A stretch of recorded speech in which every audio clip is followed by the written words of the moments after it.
Bem-vindos ao podcast Cultura DevOps, o podcast para quem busca entender sobre o tema e se destacar no mercado com a maior velocidade de inovação e qualidade nas entregas. Aqui discutimos, através de dados e histórias reais, os melhores caminhos para implantar e escalar a cultura DevOps e colher melhores resultados com maior throughput, ou seja, vazão, segurança e experiências para os seus clientes. Se você gostou, está gostando do conteúdo, não deixe de compartilhá-lo.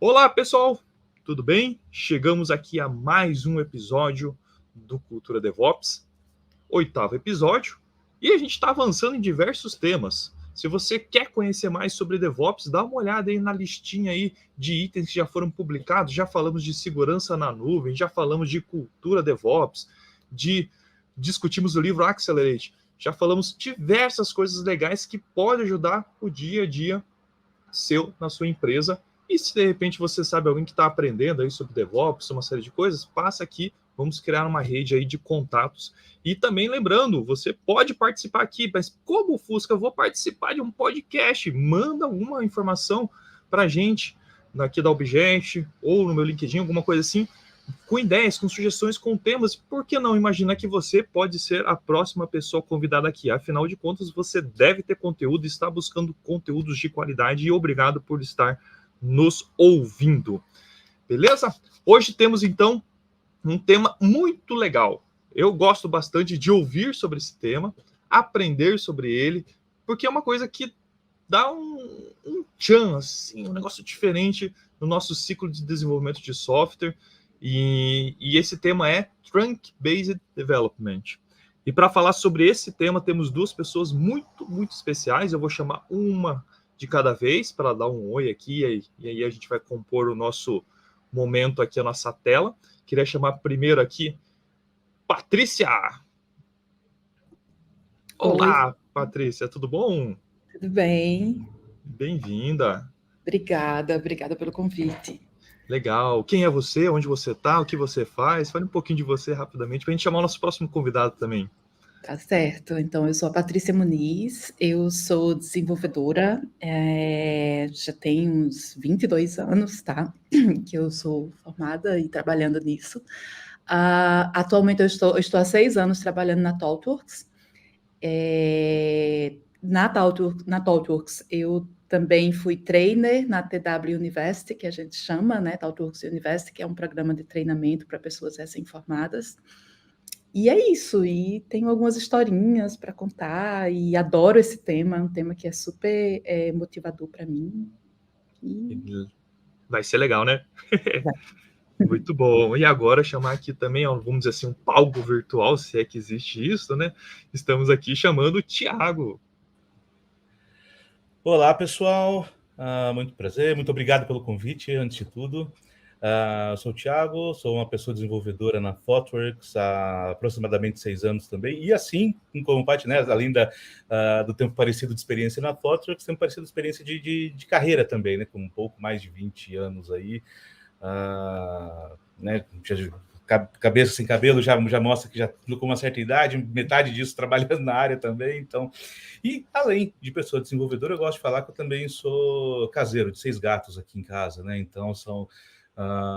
até para eu pedir para não reparar muita bagunça, eventualmente eles passam por aqui brigando um pouco, então pode ser que isso aconteça. Hoje eles estão um pouco mais calmos, mas em qualquer momento a bomba pode estourar aqui e eles começam a fazer a bagunça deles. Legal, show de bola. Bom, estamos aqui e vamos falar desse tema, Trunk-Based Development. Mas, afinal, o que é esse Trunk-Based? Que muitas das vezes a gente vai falar aqui que é o TBD, às vezes é mais fácil, mais curtinho de falar.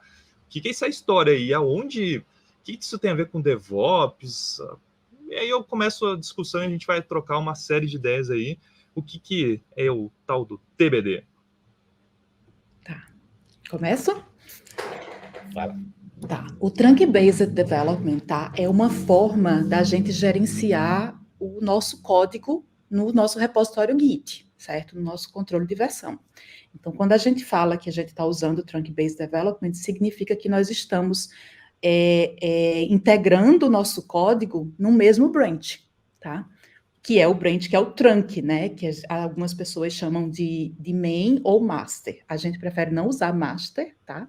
Hoje em dia, porque a gente acha que não é uma palavra politicamente correta, certo? Então, a gente prefere usar main ou trunk, beleza? Mas é basicamente isso, é uma forma de você gerenciar o seu código. A outra alternativa é o feature branch, que você desenvolve em muitos branches, em muitas cópias do branch principal, que é o trunk ou main, tá? E aí você desenvolve e em determinado momento você integra no principal, no trunk. Mas é basicamente essa a diferença, é uma forma de você gerenciar o código no seu repositório Git-based, tá? Então isso é trunk-based. Que acaba vindo a reboque da necessidade de lidar com várias linhas de execução, de implementação em paralelo, né? Porque quando a gente está num time de desenvolvimento, dificilmente, o time frequentemente tem mais de uma pessoa, ou melhor ainda, mais de um par trabalhando ao mesmo tempo. Então, como que a gente lida com essas linhas de execução em paralelo? Então, né, só reforçando aqui o que o Paty falou, há um modelo que vai depender de criar ramos separados desse código para cada par trabalhar separadamente, e há uma outra linha, que é essa que a gente até defende, né, de trabalhar todo mundo no mesmo ramo, que é o ramo principal, a mainline, e integrar esse código frequentemente. Por quê? Porque, no fim das contas, nenhuma linha de código que a gente escreve, ela funciona tão isoladamente assim, né? Então, ela vai ter que trabalhar junto com toda a codebase que está lá escrita. Então, vamos procurar esse feedback mais rápido do impacto que aquela linha de código que eu estou escrevendo pode ter na hora que a gente coloca na linha principal, na hora que a gente coloca junto com toda a codebase. Isso. E outra coisa inevitável é que é o seguinte, diferente da comunicação da fala, tá? Então, se eu falo alguma coisa que é equivocada, alguém vem já corrige na hora, ou o contrário também. Quando a gente está codando, muitas pessoas codando juntas, tá? É como se elas estivessem com branches temporários na máquina delas, independente de como a gente está controlando o código lá, se é trunk-based, se é feature branch. E aí, se eu estou fazendo o meu código, o Tiago também está, e a gente está mexendo na mesma região de código, inevitavelmente vai ter conflito de código. Então, diferente da fala que é automático e a gente é treinado desde criança a resolver os conflitos de fala rapidamente, sabe? Do ponto de vista de expressão de linguagem, né? Não necessariamente de pensamento, mas o código, se o Tiago sobe o código antes de mim, integra e eu integro depois, vai ter conflito e a gente vai ter que resolver. Então, o conflito ele é inevitável. Seja você usando o trunk-based, seja usando feature branch, não tem como. Se vocês estão mexendo, se a gente está mexendo no mesmo trecho de código, o conflito é inevitável. O lance é que quando a gente escolhe trunk-based, a gente é obrigado a resolver o conflito naquele momento. É feito, a gente está conversando aqui. Eu resolvo na hora, tá? E o feature branch é como se eu estivesse fazendo chat e o chat ele não está sincronizado, eu estou fora da internet por um tempo. Então, quando as falas se juntam, elas podem vir em ordens muito confusas. E aí, o que é que eu quis dizer? Porque se a minha fala veio antes da de Tiago, significa uma coisa, mas se veio depois da de Tiago, pode significar outra. Então, eu estou adiando a resolução do conflito daquilo. Então, o conflito é inevitável e depende muito de como a gente resolve os conflitos. Então, o feature branch a gente adia. E no trunk-based a gente é obrigado a resolver na hora. Eu estou pensando aqui, talvez quem está escutando assim pela primeira vez, o pessoal está dando aquela bagunça, falando, como assim? Só tem uma main? Só tem um lugar? É isso, né, gente? Vamos deixar bem claro, né? Não tem... Você não vai ter ramificações excessivas, né?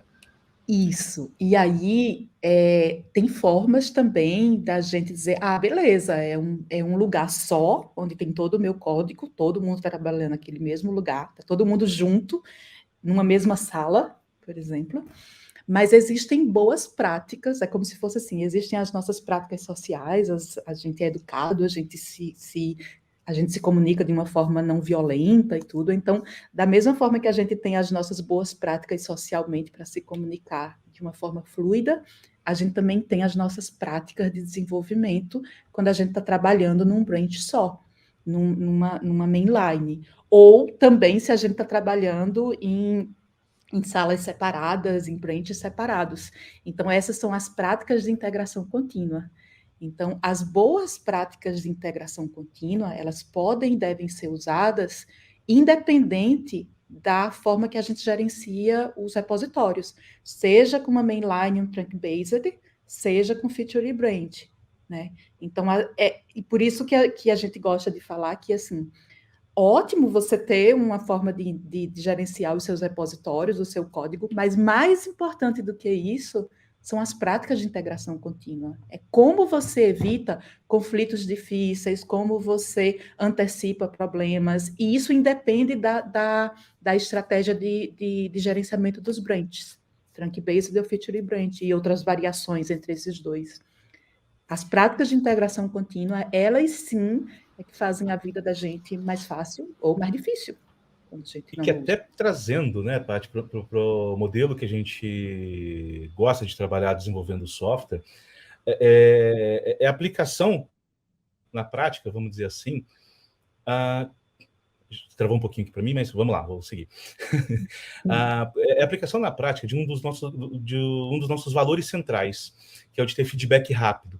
Tá? Então, o que acontece? Né? Indo nessa linha que a Paty comentou, a gente fala muito de práticas de integração contínua. Quando a gente trabalha com muitos ramos e a gente posterga essa integração, a gente acaba estimulando a prática de integração tardia. Tá? Então, o que acontece? Se aquela linha de código que eu estou escrevendo quebra um teste que, eventualmente, Paty trabalhando nela, eu vou ter o feedback dela muito mais tarde. E aí, a tendência é que conseguir resolver esse conflito se torna uma tarefa mais complicada e até mais difícil até de achar.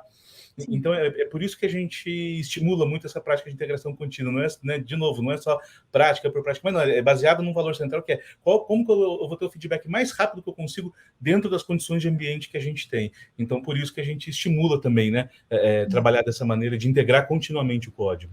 Inclusive, você pode optar por Trunk-Based Development no seu time, e vamos usar Trunk-Based Development, porque todo mundo fala que resolve muitos problemas, mas internamente o seu time não tem a prática de fazer essa integração contínua.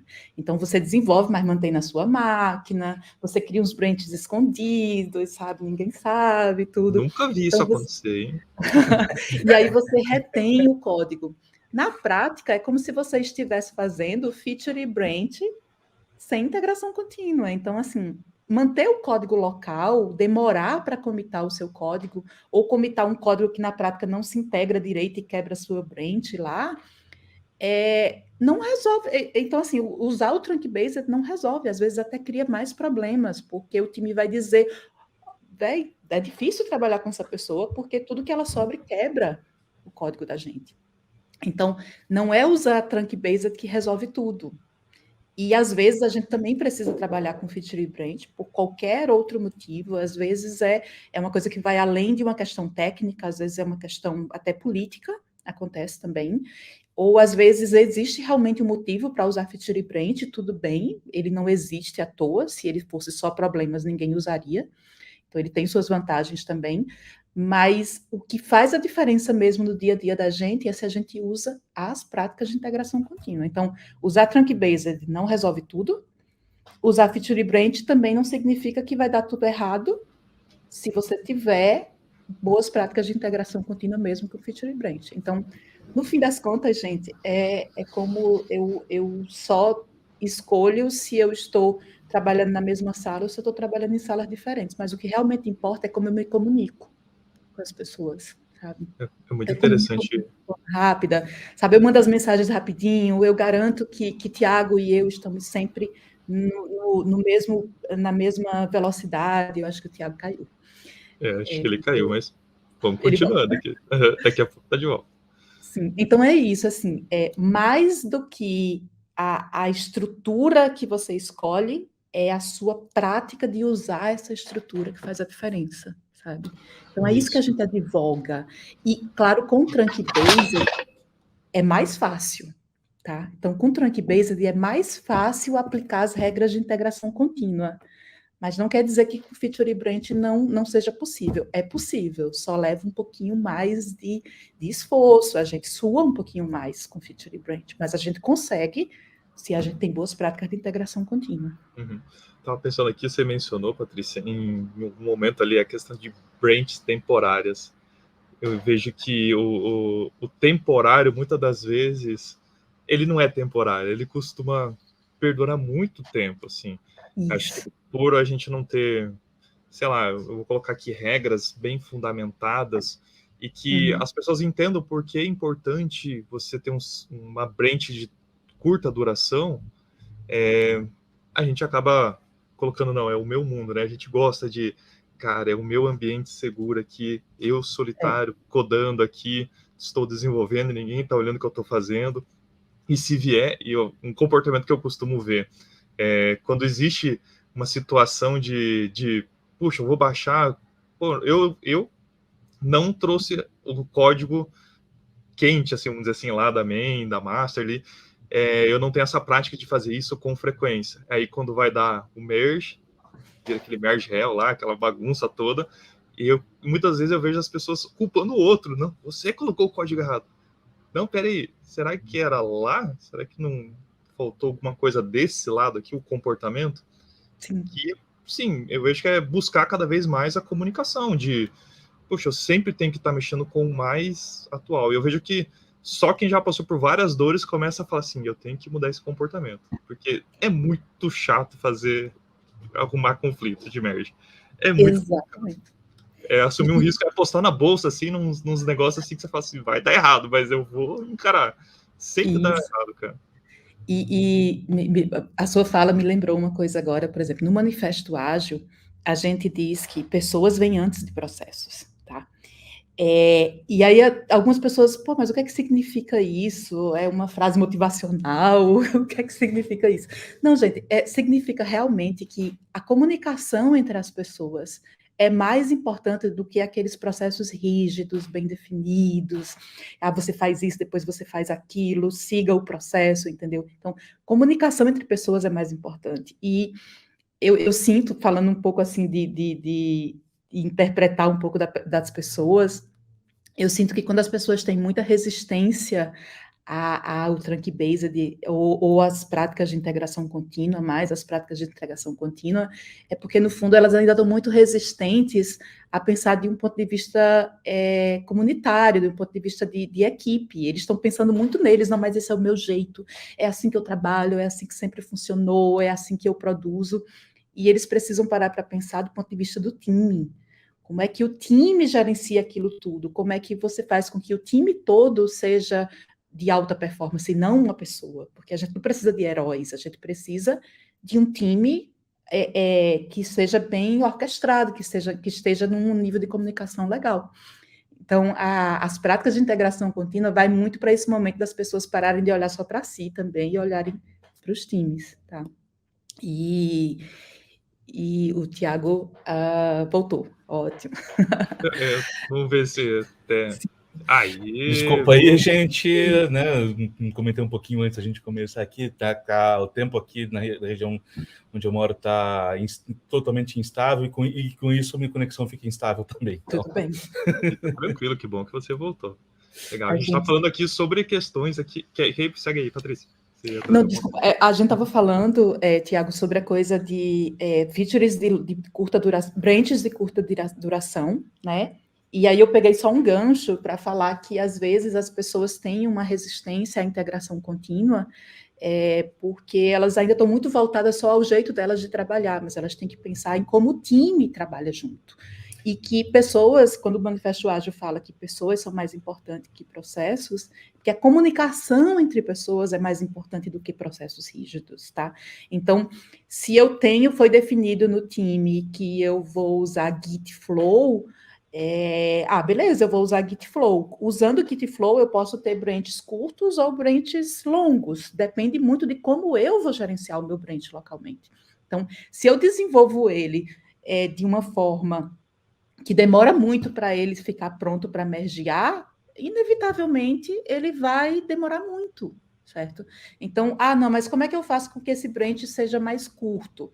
Pensa, por exemplo, num slice vertical. Então, se eu vou desenvolver alguma coisa, eu desenvolvo o slice vertical, eu pego um pedacinho da interface e eu desenvolvo toda aquela coluna, até, em vez de eu desenvolver toda a interface, mas ela quebra enquanto eu não desenvolver todo o controller, mas ela quebra enquanto eu não desenvolver toda a parte de modelo, de banco de dados, essas coisas. Então, escolher essas práticas para que as features, as branches, elas sejam de curta duração. Agora, se você, desde o começo, já começa desenvolvendo ela de uma forma muito espalhada, é quase impossível você montar um código, uma branch de curta duração. Então, você mesmo já se sabotou nessa prática, tá? Então, você precisa botar na sua cabeça que, por que eu preciso ter branches de curta duração? Porque o meu time depende disso para avançar tão rápido quanto eu. Então, eu já escolho formas mais adequadas, e é por isso que os analistas de negócio também nos ajudam nas práticas de integração contínua. Eles nos ajudam a identificar formas de desenvolver menos e mais rápido. Então, assim, entrega esse pedacinho aqui que já desbloqueia aquele outro, sabe? Tá, então eu vou desenvolver só esse pedacinho numa feature curta, de um dia. Aí amanhã eu faço outro pedacinho, entendeu? Ou então eu vou usar mock, eu vou usar stub, eu vou usar alguma parte do meu código para que eu entregue alguma coisa funcional, mesmo que ela não possa ir para a produção ainda. Então, é usar essas práticas, assim, essas técnicas, para que você viabilize. O seu objetivo eu vou entregar coisas de valor em curto espaço de tempo. Eu não vou reter para mim, porque eu não sou dono. Não é minha função reter código. Então, é uma mudança, é uma chave na cabeça da gente, sabe? Eu acho que todo mundo perde, né, quando você tem esse comportamento talvez egoísta ou só estou pensando em mim, né? Porque, cara, você não entrega, os outros não entregam, o cliente não recebe, que é o nosso principal alvo, e aí? Todo mundo tá perdendo. Exatamente. E você muitas vezes tá achando que tá tudo certo. E não tá, gente. Exatamente. Eu acho que dá para puxar vários ganchos daí também, né? Até coisa curiosa, porque, por exemplo, essa prática que Paty comentou, né? O que eu posso entregar nesse dia, o que pode entregar nesse dia. Se a gente conseguir extrapolar isso, o time vai ficando melhor também em quebrar as próprias cards. E a gente começa a ter cards de curta duração também, sabe? O que é o melhor dos mundos, na verdade, né? Porque na verdade, talvez o grande pulo do gato aqui seja que o nosso trabalho não é escrever código. O nosso trabalho, como pessoas desenvolvedoras, é aprender sobre aquilo que a gente está fazendo. Então, por isso que a gente fala muito desse feedback rápido. Porque quanto mais curto esse ciclo de feedback, mais rápido a gente está aprendendo, no fim das contas, sabe? Então, é uma reflexão interessante aqui. E pensando nas estratégias, né, de como fazer isso durar pouco tempo, eu vou lembrar de duas que eu já usei, tá? Assim, só como curiosidade. Então, por exemplo, vou abrir um novo endpoint. Essa tática que o Paty comentou, sabe? Então, a primeira versão do endpoint, ele só retorna um 200, com um body qualquer ali, tá? Mas o endpoint está no ar. E aí, a partir do momento que esse endpoint está no ar, eu já tenho um teste para cobrir aquele endpoint. À medida que eu vou sofisticando esse endpoint, eu vou colocando essas condições não só no código, na implementação do endpoint, mas também na própria cobertura de testes. Então, eu bato muito nessa tecla de desenvolvimento iterativo incremental, né? Então, acho que usar desse recurso. Aí, uma outra coisa que eu já me peguei passando por várias vezes também, vai começar uma implementação nova, mas ela não é tão nova assim, porque já tem algum código lá, e às vezes ele precisa passar por alguma refatoração para facilitar o trabalho de colocar a feature nova. Então, o que eu faço? O primeiro pull request, em casos, né, de Scale Trunk-Based Development, é a refatoração. Então, bash ali primeiro, depois eu coloco as coisas novas, até para fazer essa separação e não misturar muita coisa num pull request. Só que, como você falou de todo mundo pede, né, Fusca? Até a revisão desse pull request fica mais complicada, porque o que é refatoração? O que é coisa nova? Não fica evidente quando está tudo no mesmo pull request. Sim. Muito interessante. Pode ir, Patrícia. Só um ponto é que, assim, o Thiago comentou uma coisa muito interessante, que é pull request, tá? Para a gente ter pull request, a gente tem que trabalhar com feature branch, né? Então, não tem pull request no trunk-based, tá? Porque a gente já vai direto, então, as ferramentas de Git, o GitHub, o GitLab e muitos outros, é mandatório que você tenha um feature branch, você tem uma branch para poder você ter um pull request. E a gente as empresas costumam usar, os times costumam fazer isso com frequência, usar o pull request como uma forma de garantir a qualidade do código. Essa não é uma boa prática de integração contínua. Primeiro que você não pode garantir a qualidade do código só quando ele está pronto, porque se ele não estiver bom, ele volta. E aí, se você já extrapolou o tempo do CARD, aí isso gera uma reação em cadeia de muitos problemas. Então, em vez de você resolver quando está pronto, você tem que pensar nisso desde o começo. Então, como é que eu reviso o código? Pareamento é uma forma de revisão de código. Então, quando a gente pareia, claro que um par, o fato de ele estar pareando, ele não tem todas as respostas do universo. Mas ele já ajuda bastante a antecipar boas práticas e tudo, tá? Outra coisa é o hábito frequente do time ler o código que está sendo. Então, assim, todo mundo é responsável por tudo, não tem essa de ser eu só cuido da minha tarefa. Então, essa também é uma boa prática de integração contínua. Então, se um time, inclusive, demora muito a fazer um pull request, a revisar um pull request, você também já está quebrando a comunicação, sabe? É como se você tivesse, de novo, trabalhando em salas diferentes com bilhetinho. Só que os bilhetinhos atrasam e se perdem, né?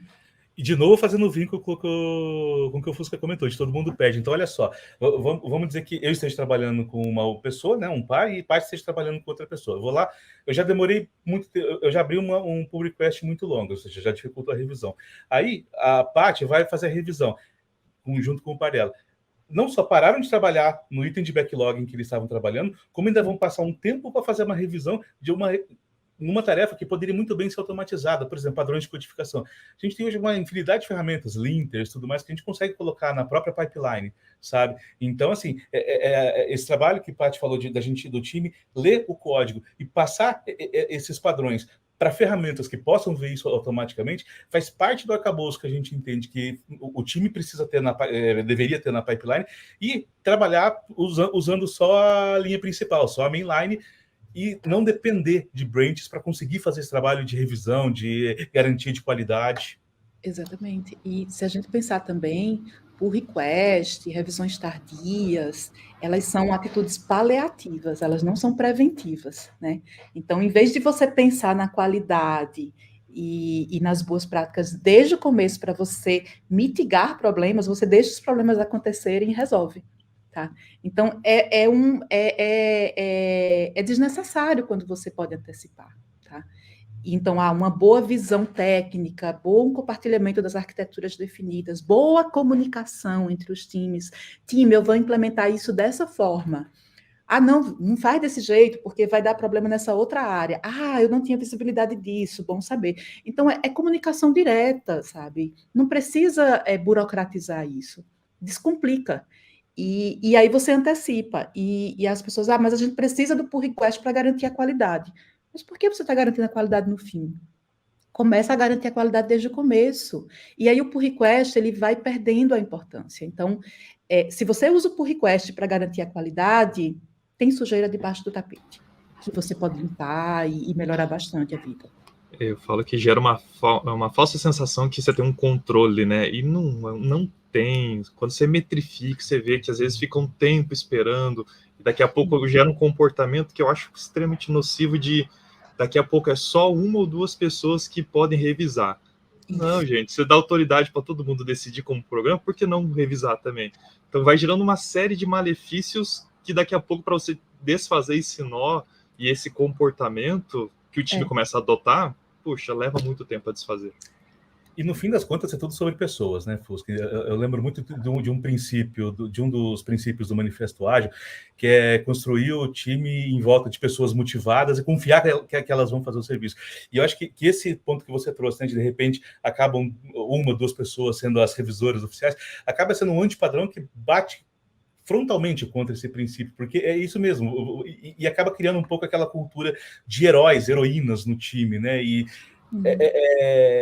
não vou dizer que é o sinal, tá? Mas é um caminho para um processo de desenvolvimento não sustentável, né? Quer dizer, em algum momento alguém vai fritar, alguém vai ter algum tipo de burnout, alguma coisa assim. Então, acho que o ponto que a Paty falou, né, de descomplicar, é isso. Vamos ter o processo que o time precisa, porque algum processo o time acaba precisando ter. Agora, o que acontece? Né, o exemplo mais imediato do Git Flow, né? Então, acaba criando várias branches, e aí o que acontece? Você falou da ilusão de controle, a sensação de que o time está sob controle de tudo.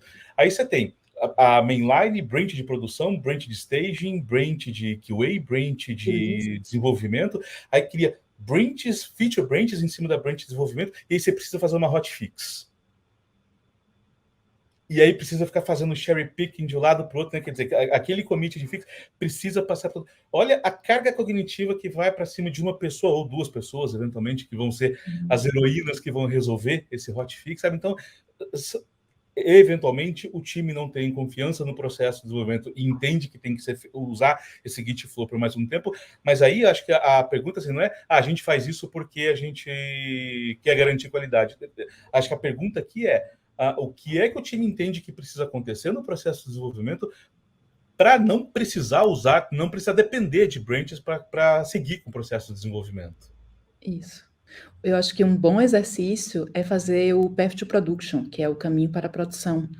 Então, fazer o exercício de Path to Production com o time e provocar no time as perguntas de por que o desenvolvimento está tão doloroso? Por que é que mover o card de dev para QA ou de dev para Done é tão difícil, tão demorado? É isso que acontece. E aí, inevitavelmente, vem as questões de relacionamento. Aquela pessoa é muito difícil de lidar, sabe? Mas por quê? Porque a pessoa está sempre no fim do processo numa posição de julgador. Então, o próprio time escolheu um ambiente de julgamento. E Path to Production, a pull request, não Path to Production, pull request, às vezes cria muitas inimizades, as pessoas não gostam das revisões, tá? Então, em vez de você... Uma briga, Uma briga, exatamente, e desentendimentos. Então, assim, por que não antecipar essas discussões e dar contexto às pessoas e compartilhar mais? Então, é tudo sobre comunicação, é descomplicar os processos e fazer as coisas mais nítidas, mais transparentes e dar voz às pessoas, sabe? Então, é um grande experimento social também, sabe? Não é só técnico. Mais fluidas também, né, Paty? É uma coisa que o pessoal de comunidade Kanban fala muito, né? De pensar no processo como um fluxo, né? Como sempre indo para frente. Então, é deixar mais fluido mesmo, é tirar as barreiras ali e fazer fluir como se fosse um rio mesmo, né? Eu gosto muito dessa metáfora. E outra coisa é a gente ter em mente que, assim, gente, os erros são inevitáveis, tá? Então, finalmente o meu time está com boas práticas de integração contínua, está usando Trunk-Based, tá, não tem mais pull request, a gente antecipa todas as coisas, todos os papéis estão envolvidos em todo o processo, a gente faz slice vertical, e mesmo assim a gente ainda conseguiu quebrar o build. Tudo bem, isso não é um problema, às vezes é inevitável quebrar o build, ou às vezes é inevitável a gente descobrir um conflito de código mesmo usando o Trunk-Based, tá? Porque inevitavelmente você tem código local na máquina por algum tempo. Mas o lance aqui é como é que eu me recupero rápido dos erros. Não é não errar nunca mais, porque isso não existe, é irreal. Uma vez que eu erro, porque eu vou errar, ou na verdade não é que eu vou errar, eu vou passar pelo processo de transição de código, de evolução de código, inevitavelmente, não necessariamente isso é um erro, como é que eu me recupero rapidamente daquilo, tá? Então, a integração contínua, rapidamente, quando você realmente começa a aplicar, você vê que as suas métricas de recuperação de builds quebrados, elas vão muito rápido. Já no Feature Branch, quantas vezes eu já trabalhei com Feature Branch sem práticas de integração contínua, e eu lembro muito de passar semanas inteiras sofrendo com integrações e conflitos de código e ficando até 10 da noite, e não era codando, era resolvendo o conflito de código. E são coisas que marcam e você nunca esquece. Igual você falou, eu já passei por isso, assim, poxa, tem vários momentos muito legais que você passa com o time, entrega com o cliente, mas muitas das vezes o caminho do sofrimento você lembra, né? Poxa, às vezes as pessoas não olham, olha que pessoa legal, tá avançando, mas, poxa, teve um momento de dor que dava para evitar. Acho que, poxa, ninguém... E essas dores, o tempo seu é precioso, aquilo que você ficou fazendo, você cansa, você estoura o horário de trabalho e a responsabilidade em suas mãos de corrigir uma série de questões de merge ali é um negócio que dá para evitar. Acho que... E todo mundo ganha com isso. Tem uma coisa que eu gosto de falar, às vezes eu falo em tom meio de brincadeira porque eu nunca passei por isso, tá? Eu acho que quem passou por isso não entende isso como uma brincadeira, tá? Aquela história de ter, sei lá, ter o dia do merge, alguma coisa assim, que, sei lá, tipo, eu pego uma quinta-feira, põe de novo as duas heroínas na frente das máquinas, põe o time inteiro em volta, aí, sei lá, tem aquela coisa, né? Depois do horário do expediente, aí pede 2, 3 pizzas para o time ali, para ter algum tipo de interação, alguma coisa assim, mas é aquela coisa, é aquele momento de tensão, né? Vamos fazer o merge, sabe? Como se fosse aquela coisa assim, ter aquele... É uma cerimônia, né? Exato, vai ter um processo, um ritual, quase, sei lá. E a ideia é transformar esse merge num não evento, porque é uma coisa que acontece tão corriqueiramente que é como pode falar, putz, eu fiz o merge aqui, putz, teve conflito. Beleza, vou resolver o conflito. Por quê? Porque eu estou trabalhando em lotes pequenos, então ver onde está o conflito e resolver o conflito é parte do trabalho, que às vezes a gente faz até no próprio código ali, né? Putz, eu coloquei uma coisa errada aqui e tal, tô fazendo. Putz, teve conflito, é a mesma coisa, sabe? E não criar, né, todo esse cerimonial, todo esse ritual, não, agora é a hora do... Mas há times que tem a figura do release engineer, que é para ver quais commits podem ir para mainline e fazer tudo. E eu fico pensando assim, o desperdício que é ter uma pessoa que poderia estar contribuindo com o time, com decisões de arquitetura, com decisões de código, com qualquer outra coisa, e precisa estar alocado para ver quais commits estão prontos, passaram por algum tipo de processo que precisa ser executado manualmente para ir para uma linha de produção, sabe? Eu queria contar uma história minha. Desculpa. Manda ver. Não, manda ver, que eu ia trazer outro ponto, depois eu vou. Uma história triste minha, certo? Mas eu aprendi. Há muito tempo atrás, mais no começo da minha carreira, eu como líder técnica também, né? E aí acontecia isso, a gente trabalhava com feature branch, tinha muitos problemas, o código estava sempre caótico, o processo de desenvolvimento estava caótico, e eu achava que como líder técnica, eu tinha que resolver tudo, era tudo responsabilidade minha, e eu também... que é uma atitude egoísta, uma atitude egocêntrica, né? De você dizer, o meu time não tem maturidade para lidar com isso. Então, eu não posso mudar para Trunk-Based porque eles não têm maturidade. Então, eu não fazia isso com o time, eu não chamava o time para fazer um merge day, mas eu fazia isso sozinha. Então, eu dava conta daquilo, eu resolvia todos os problemas do time sozinha, porque eu achava que era essa a minha responsabilidade como tech lead, ser a grande heroína, tá? E isso foi doloroso de mudar, mas mudei, e hoje eu entendo diferente que, assim, em vez de proteger o meu time, eu tenho que dar oportunidades para meu time, então eu tenho que empurrar e dizer, vamos aprender a voar juntos, certo? E aí essa coisa, assim, então, assim, em vez de proteger, ajudar a voar, ajudar a aprender. Então, essa ideia, por exemplo, de que o time precisa ser maduro para começar alguma coisa, é uma ideia de superproteção, que é quando é que ele vai ser maduro se ele nunca fizer? Quando é que ele vai ser maduro se ele não aprender? Então, se eu amadureci descobrindo o jeito errado também de fazer. Então, gente, não tem essa de esperar, isso é uma falácia, tá? Essa de esperar a maturidade do time. Não espera, começa e adapta. Você vai continuar adaptando o seu processo continuamente, nunca vai parar. E aí entrou uma pessoa nova no time, saiu outra, começa de novo. Então, novos desafios vão chegar. Então, essa de o time não é maduro para começar, é uma falácia que prejudica demais a gente e só atrasa as coisas, tá? Só vai com medo, mas vai. Interessante. Eu ia trazer você falando, passou um filminho também na minha cabeça aqui, de situações semelhantes. Legal.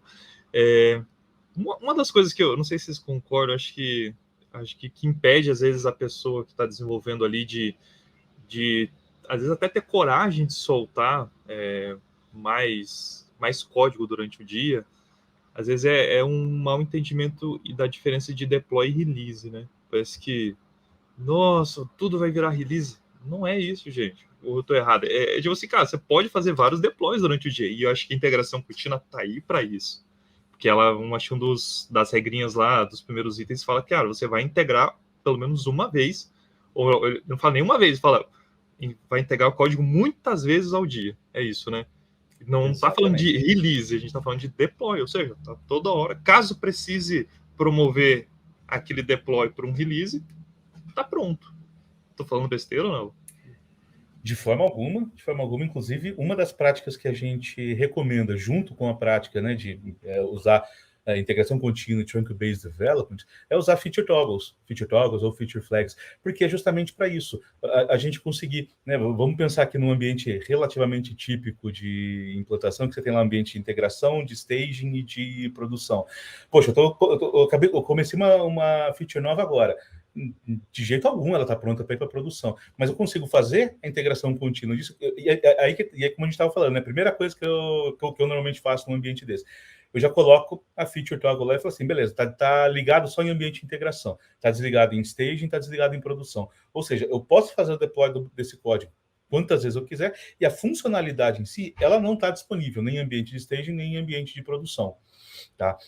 E aí, à medida que eu vou colocando mais código, vou trabalhando no desenvolvimento dessa feature, olha, ainda não está pronto para produção, mas eu já posso disparar uma bateria de testes em staging. Então, consigo ligar e desligar essa feature em cada ambiente, à medida que o time julgar que pode avançar naquela bateria de testes, ou não, liguei em staging e, nossa, deu tudo errado em staging. Desliga em staging, vamos voltar a fazer os testes de integração. Então, dá essa liberdade para o time também. E como você falou, é desassociar deploy de release.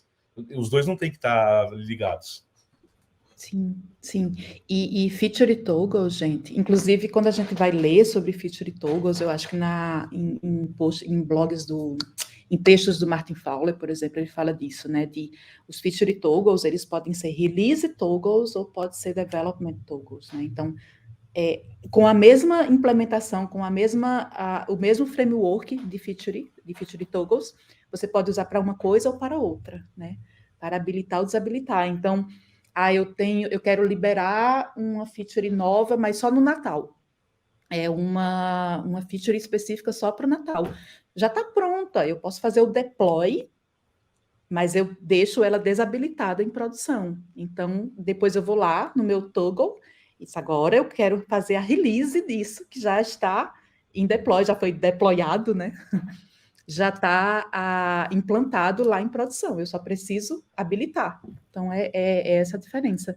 Uma coisa também do Feature Toggle, ele não é bala de prata, tá, gente? Ele é muito bom, ele ajuda muito nas práticas de integração contínua, mas ele tem o trade-off, tá? Então, quando a gente usa, lembre que você pode estar com ele ligado ou desligado, e você precisa testar as duas situações. Você precisa garantir que quando ele está desligado, ele não vai interferir no que está ligado.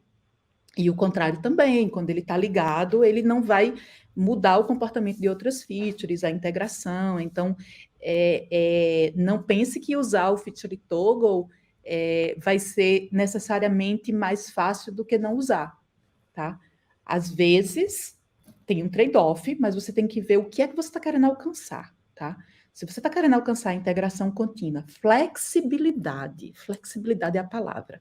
Eu quero flexibilidade para eu mudar aqui, sem precisar fazer um deploy novo, sem passar, principalmente se o seu processo de deploy é lento, tem muitas revisões, o cliente tem práticas de revisões internas, de segurança e coisas assim.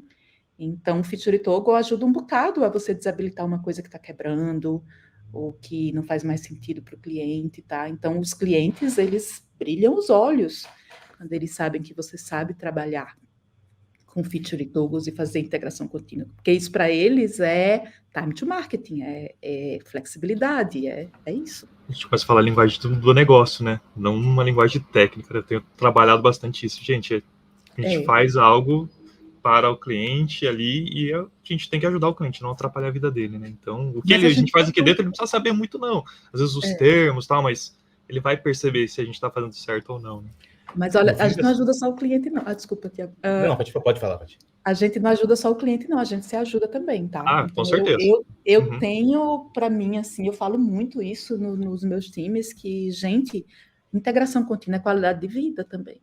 Porque começa a medir quantas horas extras você está fazendo agora no seu time. Começa a medir o nível de estresse que você tem no seu time. Diminui, assim, absurdamente, sabe? Parece que fica até mais... Claro que, sim, a gente está falando de seres humanos são complexos e tudo. Mas, no geral, a integração contínua de verdade, ela torna tudo mais fluido, mais tranquilo, e isso é qualidade de vida, tá? Então, a gente não precisa sofrer se a gente tem como simplificar. Tiago, por favor, eu te interrompi. E jogo bem rápido na questão de feature toggles, assim, não é nem sobre feature toggles propriamente dito, mas toda decisão que a gente toma, seja de arquitetura, processo de desenvolvimento, assim, é muito raro, para não dizer impossível, né? Porque estatisticamente é impossível a gente falar que não acontece nunca, mas assim, da gente tomar uma decisão que resolve todos os problemas. Né? Quase toda decisão que a gente toma, especialmente nessas partes de arquitetura, processo, vai ser assim, a pergunta que Paty fez, onde eu quero chegar e que preço o time está disposto a pagar para chegar naquele ponto. Então, como ela falou, feature toggles, tem um trabalho, eventualmente, usar toggles pode gerar alguma dívida técnica, porque se estiver trabalhando do ponto de vista de development toggles, a partir do momento que essa feature está em produção, então tem que tirar o código da toggle. Agora, o que ela me dá em troca? E se pro que ela me dá em troca, eventualmente o custo de fazer isso, nossa, é irrisório, porque eu tenho muito mais flexibilidade no meu processo de desenvolvimento. Ou seja, na hora que a gente acaba colocando nessa balança, eu estou tendo o ganho que eu espero e o preço que eu estou pagando é justo? Beleza, então o time decide ir por um caminho ou por outro. Show, gente, que tema legal. Eu acho que tem que ter mais episódios, porque assim, eu tava até fazendo uma reflexão, que falei, cara, a gente começou falando de trunk base, e aí ficou evidente que o trunk base precisa de um CI, uma integração contínua, muito mais do que falar em trunk base, falar em CI, né? Mas a gente começou a falar de tantas práticas e malefícios que a gente vai vendo, cara, não é o trunk base que resolve, a gente tem tanta coisinha que precisa ser destravado, comportamentos, acordos dos times. Então, assim, às vezes o trunk base é o teu objetivo final, mas o teu percurso envolve uma série de pontos que precisam ser melhorados, e um CI vai resolver, mas não é só ferramenta, igual a gente fala aqui, cara, é cultura, são as pessoas estarem envolvidas, mais as pessoas do que o processo, muita comunicação. E sei lá, gente, eu gostei demais. Eu acho que a gente puder repetir com outros temas aí, ou continuando com esse tema, mais mergulhando, já adianta que vocês estão mais do que convidados aí, Patrícia e Tiago. Pode chamar, que é um tema que a gente adora, né, Tiago? Eu sou suspeito para falar, eu gosto de falar sobre... E eu acho que aqui a gente falou tanto de questões de práticas de desenvolvimento, como até modelos de gestão, né? Quando a gente falou de liderança técnica, acordos de time, sabe? Então, a gente começa num tema e vai explodindo para vários outros, sabe? Eu adoro esse tipo de conversa, gente. Eu participo de outros desses com facilidade. Que legal, que legal. E como é que o pessoal que está escutando ou vendo a gente consegue encontrar a Patrícia e o Tiago? Vou começar com você, Patrícia. Como é que o pessoal te encontra? Se quiser divulgar alguma rede social, algum trabalho que você tem, livro, podcast, sei lá, o que você tiver, o momento é seu, Patrícia. Brilha aí. Eu confesso que eu não sou uma pessoa muito das redes sociais, tá? Eu tenho o LinkedIn, mas eu uso pouco. Mas me pinga lá, se quiser bater um papo, tá? Eu tenho alguns planos realmente de escrever algumas coisas, mas ainda não, tá, gente? Mas ainda não tenho, então é tudo promessas. Mas uma coisa que eu queria muito falar aqui é o seguinte, gente, a ThoughtWorks, ela tem o Tech Radar, tá? Que sai 3 vezes ao ano, se eu não me engano. Estou na dúvida agora. Eu acho que uma vez por semestre. Eu acho que a cada semestre. Né? Isso. Valeu, obrigada. E o último, eu vou colocar um link aqui para o Fusca, tá? Saiu no Tech Radar o Path to Production, tá? E aí eu trabalhei bastante nesse blip para o Tech Radar. Sou muito orgulhosa dele também, acho que é um tema muito legal. Path to Production é uma ferramenta, é uma prática que ajuda bastante a gente a pensar na integração contínua no time, as práticas de integração contínua. Então, queria compartilhar isso. Prometo ser mais ativa nas redes sociais, postar mais coisas, porque como o Tiago falou, eu sou como o Tiago, eu gosto muito de falar, gosto muito de advogar pelas coisas que eu acredito. E é isso, mas qualquer coisa, me procura no LinkedIn, Patrícia Muniz, e é isso, vamos bater um papo. Eu vou confessar que o Radar de Tecnologia já me ajudou muito já. Então, assim, consumo, eu lembro de já ter pego que a ThoughtWorks também tem um momento que você pode criar seu próprio radar. Eu já usei como prática mesmo na empresa. Falei, a gente tinha que criar uma visão unificada, porque tinha gente querendo A, B, C, quero RabbitMQ, o outro queria outra, sei lá o que, outro queria outra. Não, calma aí. Essa é a visão que a empresa acredita. E a gente pode experimentar, e acho que essa visão de experimente, adote, o descarte, foi ajudando a reduzir ruídos de comunicação. Então, muito obrigado, ThoughtWorks, tá? Por fazer esse radar e promover tudo isso e sempre cuidar disso para o mundo de tecnologia. Só tenho que agradecer. E o Thiago, como é que a galera encontra aí? Assim como o Paty, eu também não sou muito... Eu até tenho redes sociais, não sou um pouco distante delas, assim, via de regra, tá? Às vezes eu até leio, mas eu produzo muito pouco conteúdo, a verdade é essa. Mas eu tô lá no LinkedIn, tá? Tô lá, Thiago Palma. Então, podem me encontrar, eu respondo as mensagens. De novo, adoro conversar, seja falando em podcast, seja conversando, tendo conversas one-on-one, sabe? Acho que quando a gente participou do TDC, várias pessoas vieram entrar em contato, foram conversas fantásticas, sabe? Então, tô lá no LinkedIn, então acho que é o principal meio de comunicação que eu tenho hoje, assim, em termos de redes sociais. Boa, show de bola. Bom, gente, esse foi o episódio 8. Começamos a falar de Trunk-Based, falamos de diversas coisas, mas tudo está interligado. Acho que o recado está dado e foi muito bom ter vocês. Thiago e Patrícia, muito obrigado novamente por ceder esse tempo aí, por compartilhar conteúdo com a comunidade. E quem sabe, logo a gente se encontra aí novamente. Beleza? Obrigada. Perfeito, muito obrigado pelo convite. Adorei a conversa. A chance de conversar com o Paty de novo também. Pô, é isso aí, a gente revê os amigos, a gente sempre tá aqui, a gente troca uma ideia, mata saudades, é isso aí. Beleza? Gente, até o próximo episódio do podcast e valeu! Valeu, pessoal. Tchau, tchau. Valeu, obrigada.